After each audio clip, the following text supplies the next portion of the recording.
예, 말씀을 준비하며 그런 생각이 들었습니다. 이건 하나님의 은혜다.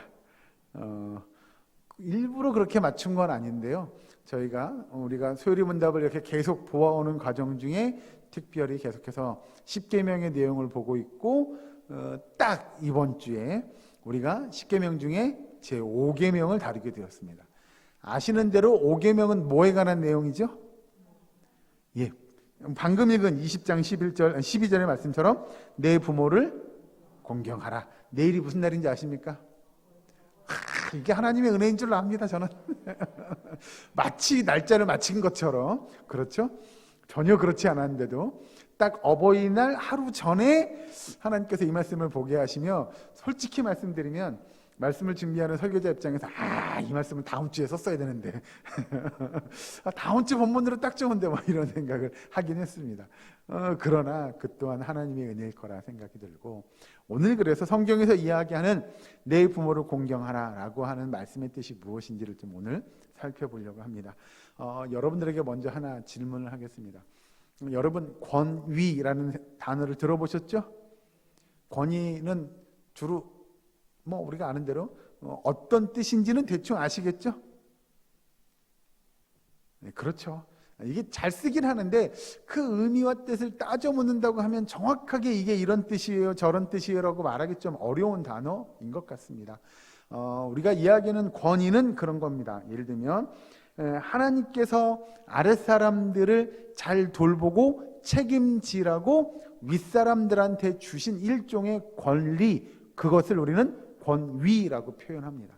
그러니 권위는 아랫사람들을 잘 돌보고 책임져야 될 윗사람들에게 해당되는 것들이죠.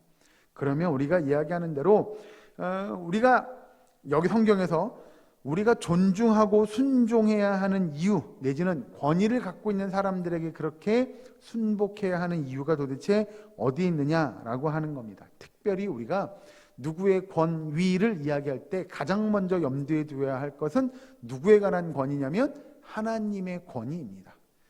우리 하나님이 어떤 권위를 갖고 계신지, 그리고 하나님의 권위가 어떻게 하나님의 백성, 하나님의 자녀된 우리에게 나타나는지를 먼저 이해하는 일들이 필요하다라는 거죠. 먼저 하나님께서 하나님의 백성, 하나님의 자녀들에게 어떠한 삶의 권위를 갖고 계시느냐에 대한 이해가 필요한 겁니다. 그래야 오늘 우리가 20장 12절에 내 부모를 공경하라 라고 하는 말씀의 의미와 뜻을 좀 더 정확하게 알 수 있을 것 같습니다. 여러분, 하나님은 이 지상에, 이 땅에 많은 권위자들을 세우셨습니다. 그리고 그 권위자들에게 일종의 하나님의 권위를 이렇게 위임해 주십니다. 그래서 그 권위자들로 하여금 하나님으로부터 위임받은 권위를 그들이 잘 행사하고 그 권위를 잘 나타낼 수 있도록 이야기하십니다. 말씀해 주시죠. 그러면 그 권위 아래 놓인 사람들이 분명히 있을 겁니다. 그 권위 아래 놓인 사람들이 그 권위자로 세운 사람들의 권위를 어떻게 인정하고 어떻게 그것들을 따라가야 할 거냐라고 하는 문제가 우리에게 남겨질 것 같습니다. 그래서 여러분, 우리가 가장 먼저 살펴볼 것이 무엇이냐면 하나님께서 대표자로 세운 그 권위 중에 가장 작은 단위, 우리가 이야기하는 사회를 구성하는 가장 작은 단위를 이야기한다면 그건 바로 가정입니다. 그 가정에서 하나님께서 누군가에게 권위를 주시고 권위자로 세워주셨다. 그 권위자가 성경에서 이야기한 누구예요? 자, 오늘 이야기한 20장 12절에 내 부모입니다. 그래서 하나님은 하나님의 권위를 그 부모에게 위임해 준 겁니다. 그 권위가, 하나님의 권위가 그 부모에게 이렇게 예를 들면 전가된 거죠. 그래서 하나님으로부터 받은 권위를 가지고 그 가정을 이루어가는 것, 그것이 부모의 역할이라고 하는 것이죠. 그래서 하나님께서 권위자로 부모를 세워주시고 그 가정에서 남편과 아내의 역할을 감당하게 하시고, 그리고 자녀를 두게 만드시고 그 자녀들을 하나님의 은혜로, 말씀으로, 내지는 그 가정에 하나님의 통치가 임하게 하는 그 역사들을 남편과 아내, 즉 부모를 통해서 이루어지게 하신다는 겁니다. 여러분, 그렇게 놓고 보면 가정 안에서의 부모의 역할은 굉장히 중요한 겁니다. 쉽게 표현하면 그거죠. 가정 안에서 부모의 역할, 부모의 모습을 통해서 자녀들은 누구를 바라볼 수 있어야 돼요? 하나님을 바라볼 수 있어야 합니다. 그게 부모가 가지는 권위의 참된 의미고 모습이라는 겁니다. 자녀들이 우리 부모를 바라보면서 우리 엄마 아빠를 바라보니, 우리 부모님을 바라보니 정말 하나님이 살아계시는 우리가 알 수 있어. 정말 하나님의 은혜가 어떤 건지를 우리가 알 수 있어 라고 하는 것들을 자녀들이 볼 수 있어야 한다는 것이죠. 그래서 여러분, 피조물인 우리가 하나님께 순종해야 하는 것, 그것처럼 자녀들이 부모의 권위에 순종해야 하는 것이 마땅하다라고 성경은 가르치는 거죠. 여러분, 우리는 하나님의 권위에 순종하고 순복하는 거 이게 마땅하다고 이야기합니다. 그런데 교회 안에서 그렇게 말씀을 듣고 집에 가서 부모가 이야기하면 뭐라 그래요? 몰라. 알아서 하면 나 싫어. 안 해. 이런 거 있잖아요. 그런 것이 과연 성경에서 이야기하는 하나님의 뜻에 하나님의 권위에 순종하는 모습이냐? 아니요, 그렇지 않다는 겁니다. 그래서 가정 안에서 부모의 권위를 인정하고 그 부모의 권위를 따르는 일들이 자녀들에게 필요하다고 가르치는 것이죠. 자, 여러분, 그러면 부모가 먼저 그 가정 안에서 권위를 위임받은 부모가 자녀들에게 해야 할 일은 도대체 무엇인가라고 한다면 방금 말씀드린 대로 하나님의 말씀을 가지고 자녀들을 잘 양육하는 일들이 필요한 줄로 믿으시기 바랍니다. 여러분, 제가 언젠가 저희 큰아들 녀석을 학교로 이제 처음 보내놓고 초등학교 1학년을 보냈는데요. 저희 큰아들 녀석이 생일이 이제 3월에 있어요. 그래서 잘 됐다. 학교 들어간 지도 얼마 안 됐고 학기 초니까 생일잔치를 해서 친구들도 좀 사귀게 해주고 그러면 좋겠다. 그래서 이제 생일잔치를 열어줬어요. 근데 깜짝 놀랐어요. 아들 녀석한테 야, 친구들 초대해. 그리고 친구들이 온다고 왔는데 친구들만 오는 게 아니라 엄마들이 따라오더라고요. 깜짝 놀랐어요. 엄마 이렇게 많이 와요, 엄마가? 그래서 깜짝 놀라서 이제 생일잔치를 막 하고 있는데 그 부모 중에 한 분이 저한테 물어보는 거예요. 아니, 목사님이시라고 하니까 하나 질문 하나 하려고 하는데요. 그러면서 목사님도 아들을 매를 드나요? 이렇게 물어보는 거예요. 그래서 제가 뭐라 그럴게요? 당연하죠. 당연하죠. 왜냐?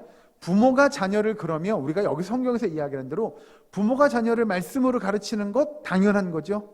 그러나 말씀으로 가르치는 것과 더불어서 또 하나의 뭐냐면 부모가 자녀를 뭐 하는 것도요? 혼내는 것도, 다른 표현을 할까요? 징계하는 것도 당연하다고 성경은 가르쳐줍니다. 그래서 이게 다른 표현으로 하면 요즘의 말로 하면 훈육권 이런 것이 될 것 같습니다. 부모가 자녀를 훈육하는 거, 이건 필요합니다. 성경적인 원리입니다. 자, 먼저 좀 보시죠. 그러면 여러분, 가정이라고 하는 건 쉽게 예를 들면 사회를 구성하는 가장 작은 단위가 가정이라고 했는데요. 이 가정은 사회나 국가라고 하는 것이 생기기 그 이전부터 존재했던 게 뭐냐면 가족입니다. 한 가정을 이루는 것, 그래서 한 남자와 한 여자가 만나서 한 가정을 이루는 건 국가, 사회, 이런 민족의 개념이 생기기 전부터 있었던 개념이 바로 이 가정의 개념이죠. 그래서 성경에서 보면 여러분, 먼저 우리가 가장 첫 번째의 가정이라고 이야기한다면 나라가 생기기 전에 하나님께서 제일 처음으로 한 남자와 한 여자를 만들어주고 그 한 남자와 한 여자가 독처하지 못하도록 함께 지내게 해주셨죠. 그래서 우리가 아는 대로 아담과 하와를 통하여 가정을 이루게 하신 거죠. 어떤 나라, 어떤 민족보다도 가장 먼저 만들어진 것이 그래서 가정인 줄로 믿으시기 바랍니다. 그래서 그 가정을 통하여 하나님께서 그 엄마 아빠라고 하는 부모를 세워주시고 그들에게 권위를 주시고 그 자녀들을 잘 양육할 수 있는 권한을 그들에게 위임해 준 거죠. 그래서 이 가정의 권위자로 또는 부모로서 아이들을 잘 가르치고 또 땅에서 복을 받을 수 있도록 양육하는 책임이 누구에게 있어요? 부모에게 있는 줄로 믿으시기 바랍니다. 그래서 하나님께서 부모에게 이런 권한과 책임을 위임해 주셨어요. 그래서 자녀들이 잘 되기를 바라는 마음의 말씀으로 또 우리가 사랑으로 이렇게 자녀들을 가르치기도 하지만 자녀들이 잘못된 길로 가면 너 그렇게 하면 혼나, 엄마 아빠한테 벌 받을 거야, 맴매 맞을 거야 라고 하는 것들도 필요하다고 성경은 이야기하죠. 예수님도 하나님의 백성, 하나님의 자녀들이 벌 받을 만한 일을 그런 행동들을 하게 되면 결국 벌하심을 우리는 성경 여러 곳곳에서 볼 수 있습니다. 그런 것처럼 그런 부모에게도 그런 권한과 책임을 위임해 주셨다고 하는 거죠. 먼저 여러분 우리가 살펴볼 것이, 하나님은 우리 여러 번 그런 우리의 말이 있죠. 자녀는 부모의 뭐다? 거울이다. 왜 그렇죠?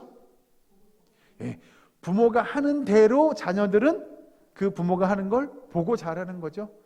이걸 다른 표현으로 바꾸면, 그래서 부모는 자녀들의 선생님일 겁니다.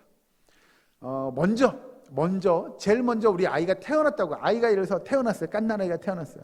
이 아이가 이제 이제 걷기 시작하고 아장아장 걷고 막 이럴 때 되면 부모는 자녀에게 제일 먼저 뭘 가르쳐 주죠? 그렇죠. 엄마, 엄마 해봐, 엄마. 이런 거 있잖아요. 아빠 해봐, 아빠. 이거 뭘 가르쳐 주는 거예요? 말을 가르쳐 주는 거죠. 좀 더 컸어요? 그럼 그때는 뭐를 가르쳐요? 말만 가르치면 되는 게 아니라 또 하나 같이 가르쳐 줘야 될 게 있어요. 뭐죠? 글도 가르쳐 주죠. 그러니까 이게 다른 표현을 하면 이게 언어입니다. 다들 그래서 아기 태어나면 엄마 했다고 가서 엄마 하면 엄마라고 다들 거짓말 하잖아요. 우리 아이가 천재라고 벌써 엄마 아빠를 한다고 이야기하는. 그러면서 우리 부모가 자녀에게 그런 말과 글들을 가르쳐 주죠. 그것뿐만 아니라 부모는 자녀에게 많은 것들을 가르쳐 줍니다. 예를 들어서 가정 안에서의 도덕, 예의 범절, 질서, 규칙 이런 것들을 가르쳐 주잖아요. 비근한 예로 그런 거 있잖아요. 야, 밥 먹을 땐 그렇게 하면 안 돼. 하다못해 숟가락질, 젓가락질부터 우리는 다 가르쳐 주잖아요. 야, 옷을 입을 땐 어떻게, 신발을 신을 땐 어떻게, 옷장은 정리를 하고, 책상은 어떻게 하고, 이런 것들을 다 일일이 하나부터 10까지 다 가르쳐 주는 거죠. 그거 부모가 해야 하는 거잖아요. 그러니까 교육시켜 주는 거잖아요. 그런 교육이 가정 안에서 이루어져야 함을 성경은 이야기합니다. 여러분, 예를 들면 아이를 교육시키지 않고 그냥 가만히 두면 우리 아이들이 천사처럼 될까요? 아니요, 그렇지 않아요. 아이들이 그냥 가만히 자연인으로 내버려두면 얘가 알아서 그냥 잘 크고 다 예의 범절을 익히고 그렇지 않아요. 부모가 솔직히 표현하면 부모가 하나부터 10까지 다 간섭하고 가르치고 훈육하고 때로는 혼내기도 하고 그러면서 우리 아이들이 자라나지 않을까요? 여기 성경에서 이야기하는 대로 여러분, 우리가 부모로서 자녀들을 가르칠 책임이 일부분 있다고 하는 것을 우리는 알게 됩니다. 뿐만 아니라 우리가 이야기하는 사회에 일어나는 모든 사회의 일들, 보편적인 사회 구성원으로 살아가는 역할들을 감당하는 것도 가정 안에서 부모가 자녀들에게 가르치게 되죠. 물론 학교에 위탁교육을 시켜서 학교에서 교육을 받게 하기도 합니다만 대부분 많은 것들을 사실은 가정에서 배우는 것들이 훨씬 더 많습니다. 그래서 여러분 성경에서 잘 보시면 가정에서 보면 우리가 우리 아이들을 믿음으로, 말씀으로, 신앙으로 양육하는 일들도 사실 먼저는 가정에서 이루어져야 합니다. 이게 잘 안 되면 그냥 우리 아이 믿음은, 우리 아이 신앙은 어디서만 가르쳐주면 돼요? 교회에서만 가르치면 돼요 라고 하나, 여러분 그걸로 끝나지 않는다는 겁니다. 예를 들어서 우리 주일학교 학생들을 예를 들어보죠. 유초등부 학생들, 초등학생들 있잖아요. 그들이 믿음의 모습을, 또 신앙의 훈련을 받는 날이 일주일에 한 번, 주일 와서 1시간, 그 아이들이 변화되기가 쉬울까요? 어려울까요? 어렵습니다. 그 아이들이 믿음으로, 말씀으로, 사랑으로 양육되어지는 곳은 1차적으로 가정입니다. 그리고 교회 안에 와서 함께 공동체 생활을 익히고 함께 신앙의 훈련을 받는 일들도 필요하다는 겁니다. 그러니까 이것만 가지고서는 사실 쉽지 않다는 거죠. 더군다나 우리 학생들, 예를 들면 유초등부 학생들이든 중고등부 학생들이든 일주일에 한 번 교회 와서 예배 드리고 그들이 성경 공부 잠깐 하고 집에 가서 내가 한 주간 동안은 막 말씀으로 몸부림치고 학교에서 열심히 하나님의 은혜를 사모하고 여러분 그건 사실 어렵다는 겁니다. 안 된다는 건 아닙니다. 그러나 어렵습니다. 그래서 가장 먼저 필요한 건 여러분 가정에서의 교육인 줄로 믿으시기 바랍니다. 여러분, 유대인들, 우리가 잘 아는 대로 유대인들이 왜 그렇게 하나님의 말씀을 가정에서 가르치는 일들을 중요시 생각하냐면, 먼저 가정에서 그들의 삶이 말씀 안에서의 삶이 되어야 그들이 세상 속에서, 세상 어떤 여건 속에서, 환경 속에서도 하나님의 백성, 하나님의 자녀임을 그들이 느끼고 고백하며 이루어갈 수 있는 삶을 살게 된다는 겁니다. 그래서 믿는 성도의 가정의 자녀들이라고 한다면 야 그냥 아유 몰라 그런 거 교회 가서 배워가 아니고요. 예, 가정 안에서 이루어져야 합니다. 가정 안에서 말씀의 양육들이 이루어져야 한다는 것이죠. 여러분, 그래서 가정은 그렇게 중요한 의미와 역할들을 담고 있다고 하는 거죠. 부모가 자녀들을 잘 기르고 양육하고 또는 말씀으로도 기르고 양육하는 일들이 병행되어야 하는 겁니다. 그렇다면 부모가 자녀들을 그렇게 가르쳐야 된다라고 이야기한다면 두 번째로 보면 자녀들은 그런 부모에게 어떻게 해야 할 것이냐라는 겁니다. 먼저 아까 말씀드린 대로 자녀들은 부모의 권위를 인정해야 합니다. 그리고 순종해야 합니다. 그리고 또 하나 부모의 필요한 것들을 채워드리는 일들도 마땅히 해야 한다고 성경은 우리에게 이야기합니다. 여러분, 먼저 부모님을 향한 자녀의 도리가 무엇이냐라고 이야기한다면 부모의 말을 잘 듣는 겁니다. 여러분, 우리도 아까 예를 드린 대로 하나님의 백성들이 하나님의 권위를 인정하는 것처럼 자녀들이 부모의 권위를 인정해야 한다고 했으면 우리가 하나님의 백성으로서 마땅히 해야 할 일은 뭐냐면 하나님의 말씀을 청종하는 것인 줄로 믿으시기 바랍니다. 그래서 우리는 하나님의 말씀을 늘 묵상하고 늘 듣고 늘 깨닫고 배우고 또 익히고 그걸 삶에 나타내고 하는 훈련들을 마땅히 성도가 해야 되는 거잖아요.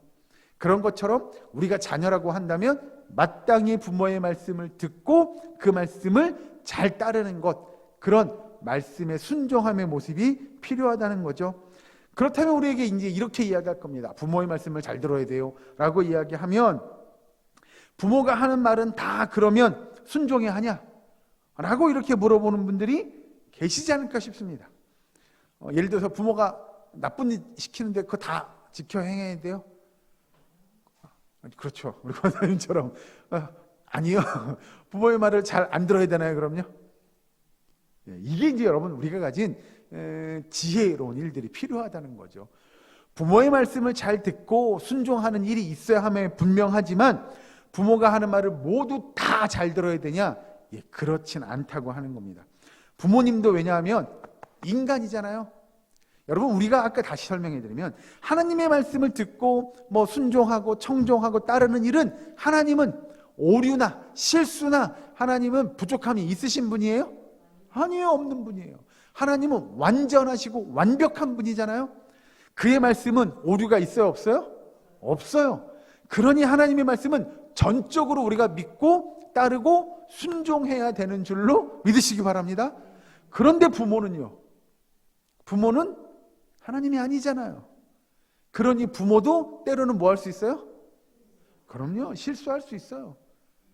잘못할 수 있어요. 부모도 실패할 수 있어요. 또는 부모도 죄를 범할 수 있어요. 그런데 예를 들면 그 죄 짓는 일을 부모가 자녀에게 가르친다? 예, 그건 거부해도 된다는 겁니다.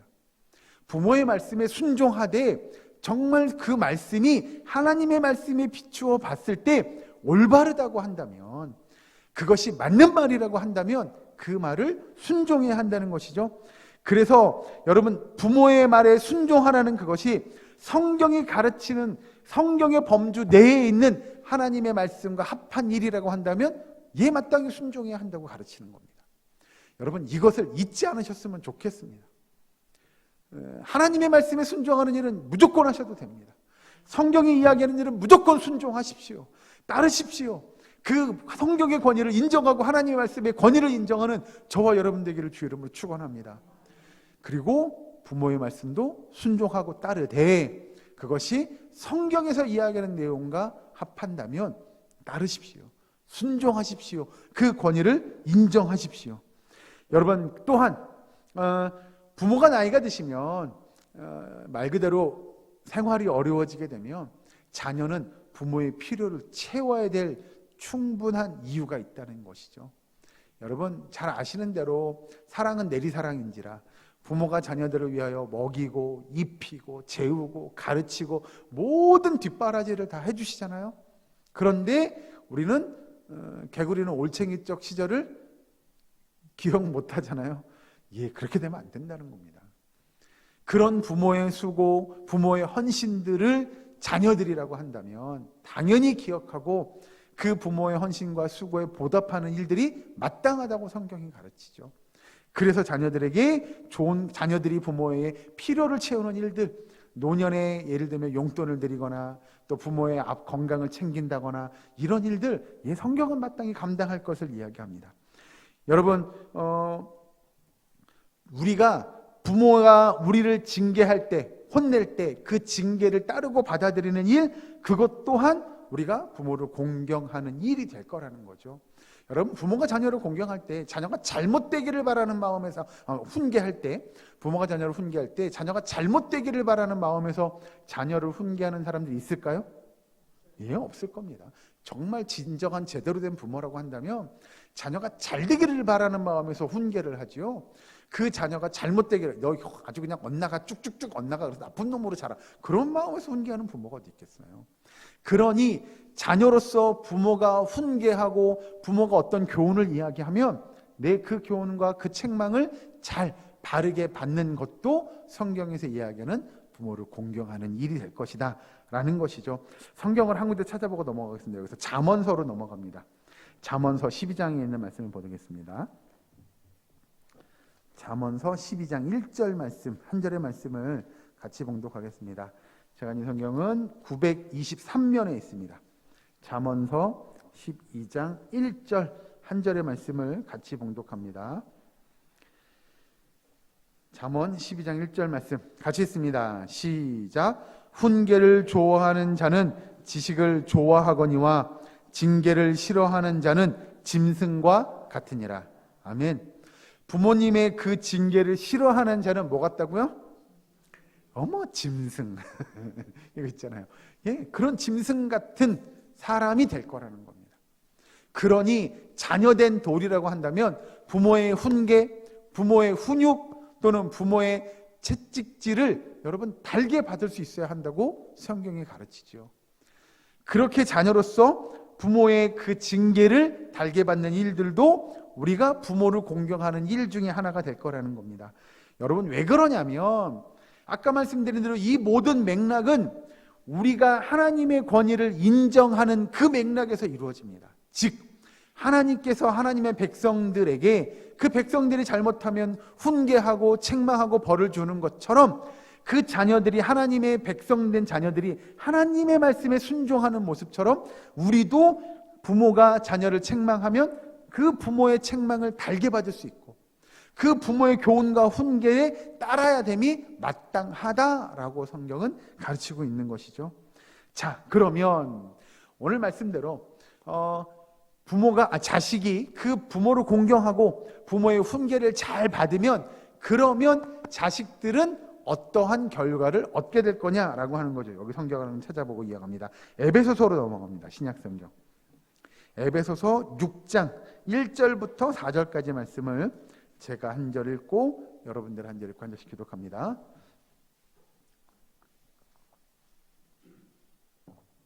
에베소서 6장 1절에서 4절 말씀, 제가 읽은 성경은 신약 성경 316면에 있습니다.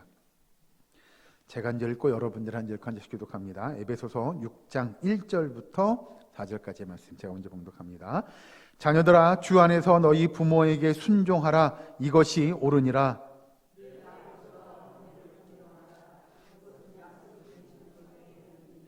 이로써 내가 잘되고 땅에서 장수하리라.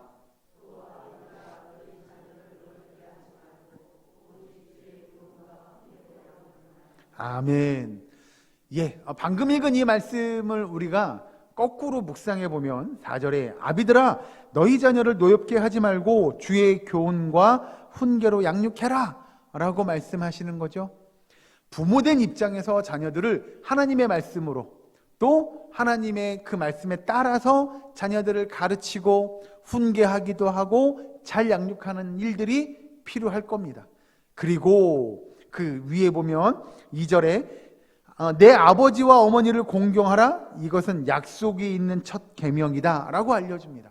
자녀들은 아버지, 어머니, 부모를 잘 공경하면 3절에 이로써 내가 잘되고 땅에서 어떻게 된다고요? 장수하리라. 이걸 우리는 다른 말로 하면 결국 그렇게 되면 하나님이 그 가정에 부모에게 또는 자녀들에게 뭘 주세요? 복을 주실 거라고 하는 거죠. 그래서 여러분, 우리가 잘 아는 대로 이 말씀은 오늘을 살아가는 저와 여러분에게도 똑같이 임하는 말씀인 줄로 믿으시기 바랍니다.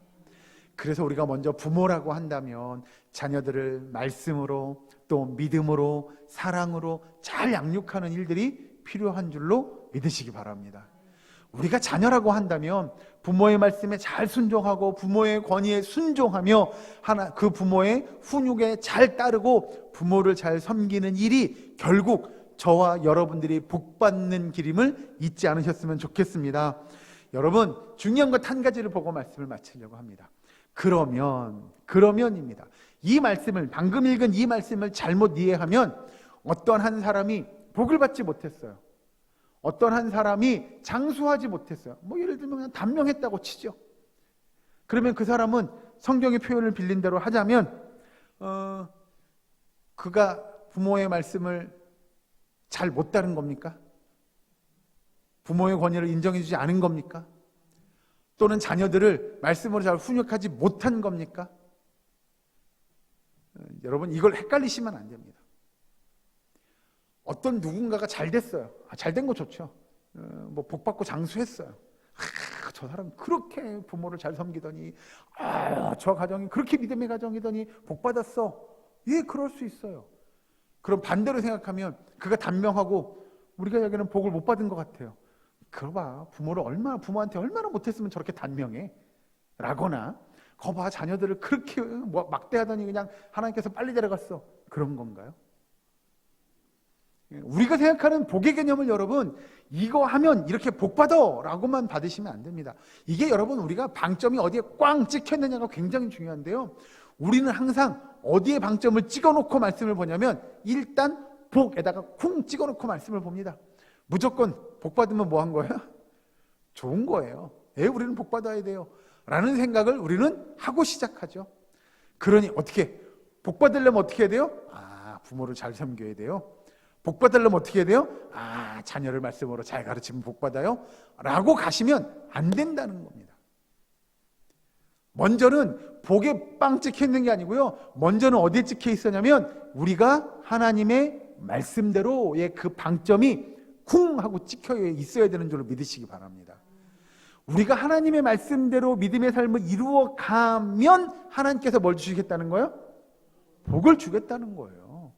그런데 그 복이 항상 우리가 생각하는 복과 같지는 않다라는 겁니다. 같지 않을 수도 있다는 거예요. 예를 들어서입니다. 예를 드는 거예요. 어떤 사람이 정말 부모에게 너무 지극정성, 그런 효자 효녀가 없어요. 그렇게 부모를 잘 섬겼고 그 가정이 너무 믿음에 복된 가정이에요. 자녀들이 어려서부터 교육학교에 나오고요, 예배드리고요, 주님 앞에 봉사하고 헌신하는 그런 가정의 자녀들이에요. 그런데 그 부모가 단명해 죽었어요. 여러분, 이거 어떻게 우리가 설명할 수 있죠? 어떻게 그걸 이해해야 되죠? 라고 하는 겁니다. 그럼 우리는 이렇게 따져 물어야죠. 하나님, 그런데도 그렇게 일찍 하나님께 데려가시면 그게 복이에요? 라고 우리는 이야기해야 될 거예요. 여러분, 성경은 우리가 무조건 잘 돼서 복이라는 게, 우리가 잘 먹고 잘 살고 이 땅에서 오래 사는 게 복이라고 성경은 이야기하지 않습니다. 중요한 건 하나님의 뜻이 어떻게 이루어져 가는지가 훨씬 더 중요하고요, 그 하나님의 역사를 이루어가는데 저와 여러분이 사용되어지는 거, 그게 하나님의 축복인 줄로 믿으시기 바랍니다. 정말 안타까운 일이겠지만 그렇게 단명하는 분들이 있어요, 우리 주변에. 그러면 우리는 그런 거죠. 네, 그도 하나님께 그렇게 쓰임 받은 겁니다. 제가 언젠가 그런 일을 들었잖아요. 여기 그 양화진에 가면 외국인 선교사 묘역이 있다고요. 거기 가보면 정말 도전받는 것 중에 하나가 뭐냐면 그 묘비 가운데 태어난 해와 죽은 해가 똑같은 겁니다. 그럼 그 이야기는 즉슨 뭐예요? 태어나자마자 죽은 거예요. 그럼 그거 어떻게 이해하죠? 그 태어나자마자 죽은 그 갓난아이요? 그 아이도 누구 따라온 거예요? 부모 따라온 거예요. 부모가 뭐 하겠다고 이 땅에 왔냐면 이 조선 땅을 놓고 복음을 전하겠다고, 하나님의 말씀을 증거하겠다고, 내가 하나님의 보내심을 받은 선교사로서 그 사명을 다 감당하겠다고 이 땅에 와서 그 선교의 사역을 감당하게 되는데, 그 자녀가 태어나자마자 죽는 일들이 벌어지게 됩니다. 그러면 그 아이는 무슨 죄죠? 그건 죄가 아니에요, 여러분. 하나님께서 그 아이를, 그 자녀를 그렇게 사용하신 거잖아요. 여러분, 저와 여러분도 똑같은 믿음의 고백이 있어야 되지 않을까요? 예를 드는 겁니다. 40좀 너무 긴가요? 20년을 살든 40년을 살든 60년을 살든 80년을 살든 100년을 살든 간에 하나님께서 나에게 주어진 그 시간 동안 하나님의 말씀을 충성스럽게 감당하고 헌신하며 하나님의 역사를 이뤄가기 위해 잘 사용되어지고 부르심을 받으면 그것이 은혜인 줄로 고백하는 저와 여러분 되기를 주 이름으로 축원합니다. 이 땅에 무조건 장수하는 게 복이라고 성경은 이야기하지 않아요. 그런 복을 허락하는 사람들도 있어요. 그런 시간들을 허락해 주는 사람들이 있고요. 어떤 사람들은 하나님께서 그 시간을 이만큼, 너에게 맡긴 시간은 이만큼이야 라고 해서 데려가기도 해요. 그럼 중요한 건 뭐냐면, 나도 그런 믿음의 삶을 살았으니 내 자녀들도 그런 하나님의 권위에 순복하고 그 자녀들도 믿음의 삶을 살 것을 가르쳐 주는 거예요. 그게 필요한 거예요. 그래서 우리 자녀들도 그런 믿음을 살아가요. 그게 하나님의 축복인 줄로 믿으시기 바랍니다. 여러분, 이 공식은 세상 사람들이 생각하는 공식과 다릅니다. 세상 사람들이 생각하는 성공 또는 자녀가 진짜 저 집은 자식 농사가 그렇게 잘 됐어라고 이야기하는 건 자녀가 좋은 대학에 가는 거예요. 정말 인류대학에 가가지고 좋은 학과에 좋은 회사에 들어가고, 그 중에서도 막 뒤에 사자 붙은 막 전문 직종에서 일을 하고, 그런 것들이 우리 세상 사람들이 볼 때는 저 사람은 복 받았어, 성공했어 라고 이야기해요. 그런데 여러분, 성경은 그렇게 가르쳐 주지 않아요. 그 세상의 관점으로 그것이 복 받았다고 성공이라고 이야기하지 않는다는 겁니다. 우리 믿는 성도의 가정의 자녀들이라면, 우리가 그런 부모들이라면 우리가 믿음의 자녀들을 길러내는 것, 정말 하나님의 말씀 안에서 순종하고 하나님의 권위를 인정하고 하나님의 말씀을 이루어가고 하나님의 뜻에 순종하는 그런 믿음의 자녀를 이루어가는, 그런 믿음의 가정을 이루어가는 저와 여러분이 하나님의 축복받은 주의 백성들인 줄로 믿으시기 바랍니다. 그래서 우리의 사랑교회에 속한 모든 믿음의 가정들이 세상의 관점이 아닌 정말 복음의 관점으로, 믿음의 관점으로, 하나님의 관점으로 성공하는, 축복받는 믿음의 가정, 믿음의 부모, 믿음의 자녀들 되기를 주 여러분을 간절히 축원합니다. 기도하겠습니다. 사랑과 하나님, 감사합니다. 아버지, 정말 부모를 공경하는 주의 백성 되게 하여 주시옵소서. 그 권위에 순복하고 순종하며 하나님의 뜻을 이루어가는 우리의 사랑교회의 모든 믿음의 자녀손들, 또 믿음의 부모들 될 수 있도록 주여 도와 주시옵소서. 감사드리며 예수님의 이름으로 기도하옵나이다.